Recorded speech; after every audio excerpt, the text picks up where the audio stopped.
Եվ թեմայի շուրջ ավելի մանրամասն կզրուցեմ արդեն պրոֆեսիոնալ իրավաբան, Լուսավոր Հայաստան խմբակցության պատգամավոր Տարոն Սիմոնյանի հետ բարև ձեզ։ Բարև ձեզ։ Դուք ճանապարհ եք անցել թեկուզ եւ կարճ իմ քայլի հետ, բայց ձեր գործընկեր Կարեն Սիմոնյանը քիչ առաջ նշեց, որ թողնում եք իմ քայլը խմբակցության պատգամավորների խղճին այդ օրենքի կամ նախագծի սահմանադրականություն կամ իրավականությունը։ Այդքան վստահ եք, որ իրենց խիղճը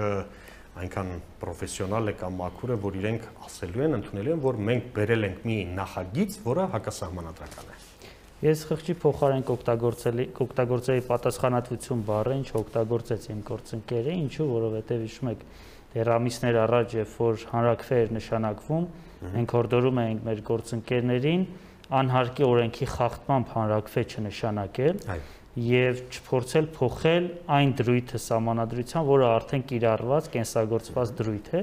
որը էլի օրենքի խախտում էր ենթադրում, եւ դրա համար չծախսել 7-ից ավելի միլիոն ԱՄՆ դոլար, ինչա թե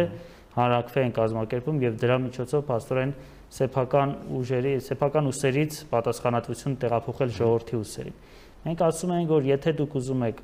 ապօրինի ձևով փոխեք այդ դրույթը, արեք այստեղ ազգային ժողովում, որի հնարավորությունը դուք ունեք, որովհետև 213-րդ հոդվածը չի մտնում այն հոդվածների շարքի մեջ, որոնք որ պարտադիր է որ հանրաքվեով փոխվեն, ազգային ժողովը կարող է ձայների որակյալ մեծամասնությամբ փոխել այդ օրենքը, իսկ այո, մեր իմ քայլը խմբակցության պատգամավորները այդ որակյալ մեծամասնությունը ունեն։ Եվ փաստորեն մեր գործընկերները մեզ չլսեցին, փորձեցին այդ պատասխանատվությունը տանել ժողովրդի ուսերին գցել, հանրաքվեի միջոցով անեն, ինչը օբյեկտիվ եւ սուբյեկտիվ պատճառներով չկայացավ, հիմա նորից վերադառնում են ազգային ժողով։ Ես փոխանցում եմ հանրության մի որոշ հատվածի մտահոգությունը կամ պարզապես մտորումները, որ Լուսավոր Հայաստանը այդ հայտնի սկանդալից հետո բոյկոտեց նիստեր, հետո վերադառնալ, չվերադառնալ, ի վերջո ընտրազանգված ունեք դուք, որը ընտրել է ձեզ, գործ ուղղել խորհրդարան, որպեսզի աշխատեք։ Դուք ճիշտ եք համարում, անկախ ձեր ունեցած խնդիրներից, որակից կամ մասշտաբից իշխանությունը չմասնակցելը նիստերին։ Եթե հիշում եք, մենք էլի ճիշտ բառ օգտագործեցինք, բոյկոտ բառը չօգտագործեցինք, մենք ասեցինք, որ մենք ժամանակավորապես լքում ենք ազգային ժողովի նիստերի դահլիճը, հույս ունենալով, որ այս կատարված իրադարձությունը կտրվի քաղաքական եւ իրավական գնահատական, եւ չենք պայմանավորել մեր վերադարձը գնահատականի որակով, այլ պայմանավորել ենք պարզապես գնահատականի առկայությամբ։ Գնահատականները եղան, վարչապետը կանգնեց եւ ամբիոնից արդարացրեց բռնությունը ազգային ժողովում, դա քաղաքական գնահատականներ, որը հիմնահատակ ըստ էության քանդեց մեր ակնկալիքները առողջ քաղաքական համակարգ ունենալու ուղղությամբ եւ իրավական գնահատականը, այսինքն մինչեւ այդ ունեիք, մինչեւ այդ հույս ունեինք, որ հայտարարեց, որ հույս ունեինք, որ եթե բռնություն է կատարվում, ապա քաղաքական մեծամասնության առաջնորդը պետք է այդ բռնությունը դատապարտի, բայց թիմային շահը գերակայեց նրանց մոտ եւ ըստ էության ամբողջ աշխարհով հայտարարվեց, որ եթե անգամ ուրեմն բռնություն կիրառվում է ազգային ժողովում, ապա պետք է փնտրենք սադրանքներ, թե ինչու է այդ բռնությունը կիրառվել եւ արդարացնենք բռնությունը սադրանքների, այսպես ասած, պատրանքներով։ Չկենտրոնանանք ենք անցյալի վրա, հիմա արդեն արժևում այն փաստաթուղթն է, որը ազգային ժողովին հնարավորություն է տալիս որակյալ մեծամասնության միջոցով ասել մենք հանրաքվե անում ենք, մի օր չենք անում, մի օր սա անենք։ Սա դուք որպես պրոֆեսիոնալ իրավաբան ձեր գնահատական ինձ հետաքրքիր է։ Սա նախադեպ կարող է դառնալ։ Իհարկե նախադեպ կարող է դառնալ, հետագայում էլ երբ որ քաղաքական իշխանությունը, այս մյուս իշխանությունները որոշեն, որ կամ զգան, որ պարտության հոտ է գալիս հանրաքվեից, հետ կանչեն, հանրաքվե իրականացումը, ինչը շատ վատ է։ Բայց տեսեք, մեր գործընկերները այլ համատեքստում են սա օգտագործում, այս նեղացնում են հանրաքվեի հետ կանչի ինստիտուտը արտակարգ դրություններով պայմանավորված եւ ասում են, եթե արտակարգ դրություն է առկա, այդ պարագայում պետք է կամ հնարավորություն ունենա ազգային ժողովը հետ կանչի հանրաքվեն։ Սակայն այստեղ խնդիրը արդեն տեղափոխվում է իրավական դաշտ։ Դուք գիտեք, որ օրենսդիր գործադիր դատական մարմինները իրավունք ունեն կատարելու այնպիսի գործողություններ, որոնք լիազորված են սահմանադրությամբ եւ օրենքներով, բայց սահմանադրության մեջ պետք է հղում կատարված լինի օրենքներին, որպեսզի այդ լիազորությունը օրենքի մակարդակում ընդունվի։ Ազգային ժողովի լիազորությունները որպես այդպեսին սահմանված են սահմանադրությամբ եւ այդ լիազորությունները չեն կարող օրենքի մակարդակով փոփոխության ենթարկվել։ Ես հասկանում եմ, որ տեսական մակարդակում այն մարմինը, որ ինչ որ որոշում ընդունում է, այդ մարմինը նաև պետք է հնարավորություն ունենա այդ որոշումը հետ կանչել։ Սա տեսական մակարդակն է։ Բայց երբ որ կիրառական իրավունքի բնագավառն ենք իջնում, ապա պետք է հասկանանք, որ պետական մարմին իրավունք ունի կատարելու այնպիսի գործողություններ, որի համար ուղղակիորեն լիազորված է սահմանադրությամբ։ Ներողություն, իշխանությունը Վենետիկի հանձնարարականը մենք ինչ ենք անդամակցել, ենթադրենք Եվրախորհրդին, չէ՞, կամ վերպետական, միջկառավարական կառույցների, որպեսզի նրանք ունեն պետականաշինության ավելի մեծ փորձ, նրանք ունեն խորհրդատվական լուրջ ինստիտուտներ, որոնց խորհուրդները կարելի է ասել տարբեր երկրներում քաղաքական համակարգի արդյունավետությունն է բարձրացրել եւ այլն եւ այլն։ Մենք դիմում ենք Վենետիկի հանձնաժողովին, մինչև նրանց կարծիքը լսելի իշխանությունը գալիս օրինագիծը մտցնում է խորհրդարան, ասում է քվեարկեցինք, որակյալ մեծամասնությամբ անցանք։ Սա ինչ է տալու մեր իրավական մշակույթին։ Դե ընդհանրապես վերջի շրջանում ինչ որ կատարվում է մեր օրենսդրական գործընթացում, ես չեմ կարող բնորոշել որպես ինչ որ գործողություն, որ նպաստում է իրավունքի զարգացմանը կամ իրավական մշակույթի զարգացմանը։ Կարող եմ ասել, որ հակառակը։ Իրավական մշակույթը բավականին ցածր մակարդակում է գտնվում եւ գնալով այդ մակարդակը ել ավելի է նվազում, որովհետեւ շատ դեպքերում մեր քաղաքական գործընկերների իշխանությունում գերակայությունը տալիս են քաղաքական շահին, քան թե իրավական ճշմարտություններին։ Եվ այդ քաղաքական շահը շատ դեպքերում նեղացվում է այս թիմային շահ, որը անընդունելի է։ Ինչ վերաբերում է վերպետական մարմիններին խորհրդատվական կարծիք հայցելուն, ապա դա ընդունված պրակտիկա է, եւ ես որքանով որ տեղյակ եմ, Վենետիկի հանձնաժողովին այլ հարց է հղվել, որը վերաբերում է սահմանադրական դատանի դատավորների հնարավոր, այսպես ասած, կասեցման աշխատանքի։ Մինչդեռ հանրաքվեի հետ կապված ազգային ժողովի իրավասության հարցը օրենքի մակարդակում փոխվել է, ճիշտ է, փոխկապակցված է, բայց այլ հարթություն է։ Այսինքն երկու գործողությունները միաժամանակ կատարում են, որ միանգամից ժամանակ չկորցնեն եւ երբ որ որևէ պատասխան ստանան Վենետիկի հանձնաժողովից, նաեւ կարողանան արդեն իսկ պատրաստի ունենան այն որոշումը, որի իման վրա հետ կկանչեն հանրաքվեն։ Իշխանության падգամավորները հայտարարում են, մենք երբ ուզենք հանրաքվել կարող ենք անել, մեր լեգիտիմության դեֆիցիտ չունենք, հանրային վստահության պաշարը մեր բարձր է, այնպես որ երբ ուզենք հանրաքվե կանենք, հակամայից հիշեցի նախկին իշխանության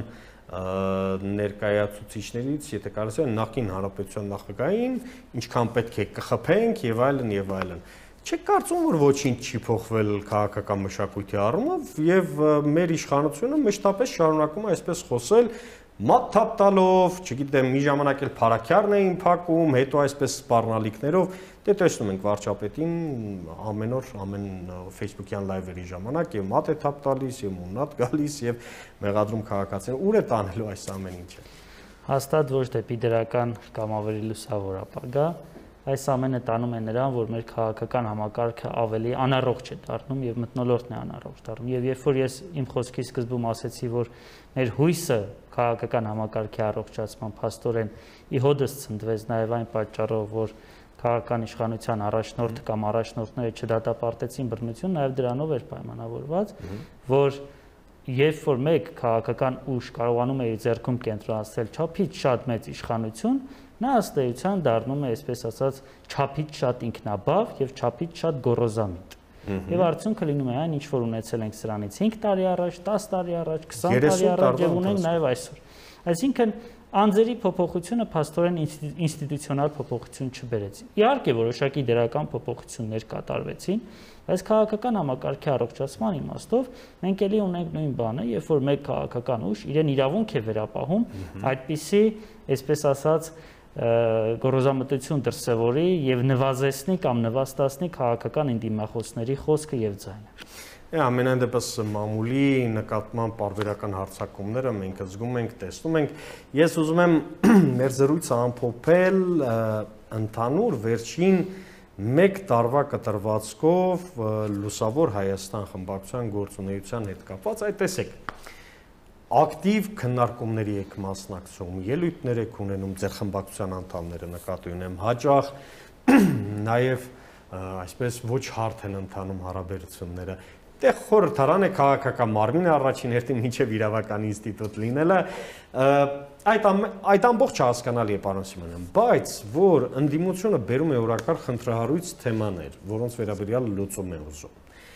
Իշխանությունն էլ ըստ ձեզ գնում է ալիքին հակառակ, հակասահմանադրական կամ հակաօրինական ճանապարհով։ Բերում անցկացնում է օրենքներ, որոնց անհրաժեշտությունը գուցե մեր հանրությունը հիմա չունի, այ օրինակ Լանզարոտեի կոնվենցիա, հասկացություն։ Մեր ինչին էր պետք կորոնավիրուսի ներողություն պայմաններում կամ առհասարակ նման օրինագիծ բերել խորհրդարան։ Ընդդիմությունը բողոքում է, բայց մեկ է իշխանությունը ասում է, ճիշտ եմ անում, հանրությունն էլ ընդունում է հալած յուղի տեղ, ինչու, որովհետև վարչապետը ունի հանրային լեգիտիմության բարձր պաշար։ Չեմ կարծում, որ հանրությունը հալած յուղի տեղ է ընդունում այս ամենը, հանրությունը դիտում է եւ հետեւություններ է անում եւ իր կարծիքը, իր վերաբերմունքը արտահայտում է ընտրությունների տեսքով։ Առաջիկայում տեղական ինքնակառավարման մարմինների ընտրություններ են, նաեւ մի քանի տարի հետո արդեն պարլամենտի ընտրություն կլինի եւ հանրությունը իր արձագանքը եւ իր վերաբերմունքը կհայտնի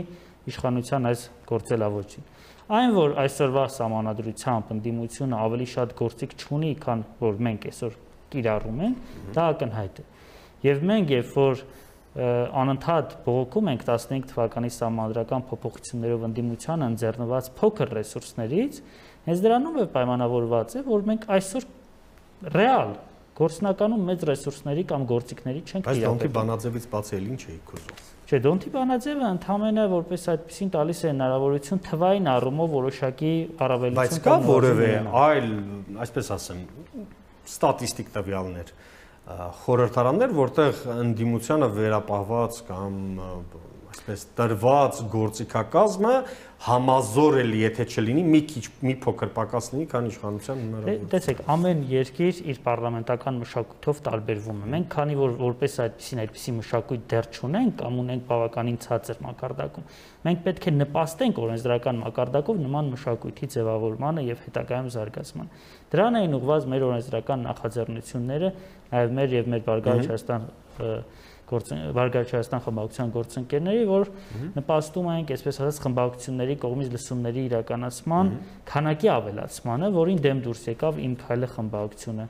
Մենք փաստորեն մի քանի անգամ առաջարկություններ ներկայացրեցինք, որ ազգային ժողովի խմբակցությունները հնարավորություն ունենան անձամբ դիմել համանդրական դատան, այլ ոչ թե պատգամավորների ձայների 1/5-ով դիմեն։ Սա էլ չարժանացավ մեր իշխանական գործընկերների հավանության, այսինքն մենք ամեն գնով ուզում ենք խմբակցությունների դերը բարձրացնենք, որպեսզի ընդդիմության ձայնը կարողանա ավելի բարձր լսելի լինի եւ ռեալ գործիք ունենա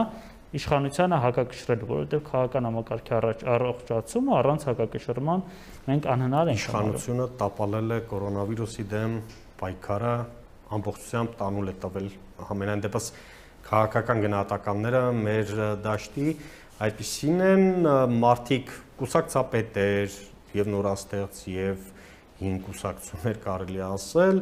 պահանջում են վարչապետի հրաժարականը ԼՀԿ-ի դիրքորոշումը։ Մենք չենք կարծում, որ օրակարգային հարց է վարչապետի հրաժարականի պահանջել այսօրվա դրությամբ, մենք եթե նման անհրաժեշտություն լինի կբարձրաձայնենք, մենք կարծում ենք, որ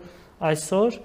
արկա ռեսուրսները պետք է առավելագույնս օգտագործեն իրենց հնարավորությունները այս վիճակից դուրս գալու համար։ Գիտեք, ես նաև իմ տեխնացուական ատենախոսությունը համալիր համակարգերի